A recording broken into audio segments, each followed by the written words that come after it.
Massachusetts in US has reported a rare case of monkeypox in a man who recently traveled to Canada. The health officials are now looking into whether the case is connected to small outbreaks in Europe. A small number of confirmed or suspected cases have been reported this month in the UK, Portugal and Spain. Other than this, monkeypox is typically limited to Africa.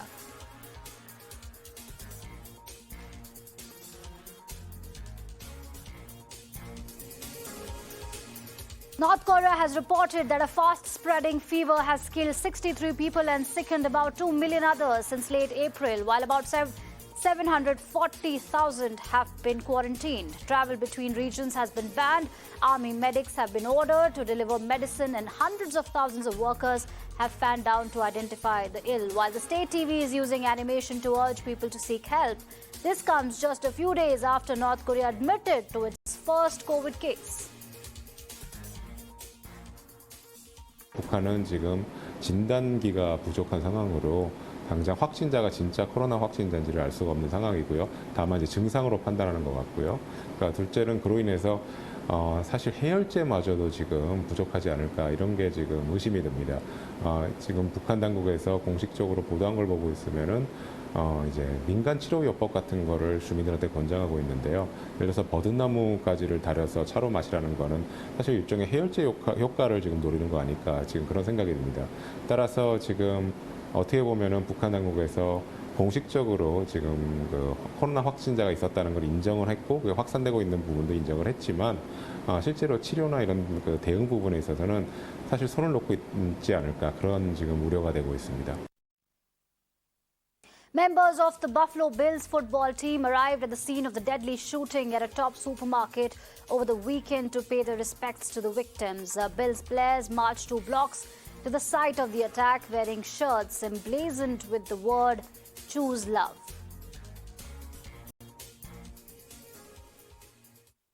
No, I mean, this is about just filling the gap that's in our world today with love and bringing people together. And you know, this is when you affect one person in our community, you affect all of us, and we're just here to help hopefully do our part a little bit here. Amid improvements in the domestic cooking oil supply situation, Indonesia has decided that it will lift its palm oil export ban from May 23rd. This development comes as a relief for importing countries where prices of cooking oil and other related items spiked following import restrictions. At the United Nations meeting on global food security, the UN chief acknowledged that there's no effective solution to the food crisis without reintegrating Ukraine's food production. Russia and Ukraine produce a third of the world's wheat supply. The loss of commodities due to the war has resulted in soaring food prices and uncertainty about the future of food security globally. But let's be clear, there is no effective solution to the food crisis without reintegrating Ukraine's food production, as well as the food and fertilizer produced by Russia and Belarus, into world markets despite the war. We meet during what is the greatest global food security crisis of our time. It's a crisis that we all know has been building for years, driven in part by the pandemic, driven by an accelerating climate crisis. Between 2016 and 2021, the number of people living in acute food insecurity, the level when a person's inability to consume adequate food puts their lives or livelihoods in immediate danger, that has skyrocketed from 108 million people to 161 million people around the world. The war on Ukraine continues. The Ukrainian president has alleged that Russia is using laser weapon systems due to lack of missiles. He said that catastrophic mistakes have been made by Russia during its invasion of Ukraine, adding that it indicates complete failure of the Russian invasion. І ось бачимо, що на 3-му місяці повномасштабної війни Росія пробує знайти свою вундерваффе, нібито лазерну. Це все точно свідчить про повний провал вторгнення. Але знов-таки і про те свідчить, що вони бояться визнати, що на найвищому державному і військовому рівні в Росії допущені катастрофічні помилки. Members of Venezuelan opposition are protesting against the decision of the U.S. government to ease some sanctions against the government of President Nicolas Maduro. The protesters see the lifting of any kind of sanctions as reinforcing the Maduro administration.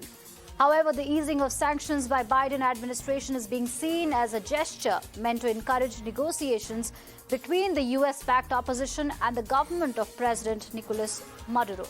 For the past 5 years, the U.S. has used punishing, financial and personal sanctions, criminal indictments in an unsuccessful campaign to remove Maduro.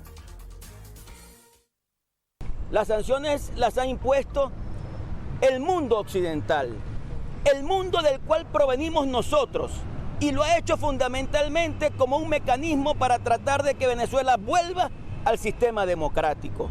Si lograr que una sanción ceda es en función de lograr que el país se democratice, entonces está bien.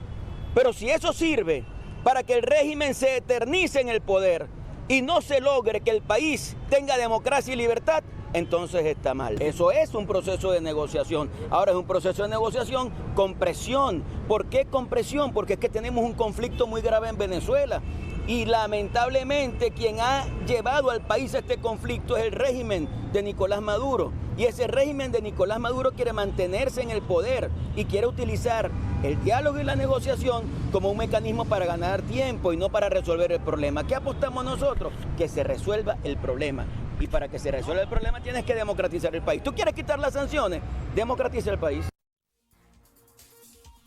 G7 finance ministers have arrived for a meeting in Germany addressing the situation in Ukraine. German finance minister said that he's hopeful that the world-leading democracies can agree on further monetary aid to sustain Ukraine as it defends itself against Russia.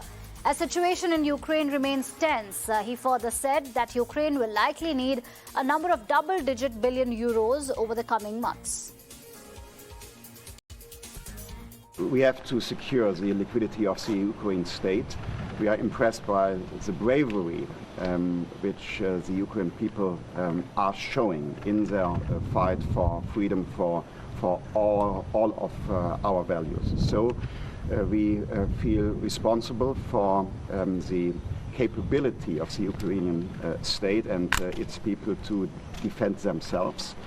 See a number of double-digit billion euros which are needed for the foreseeable future of the next months.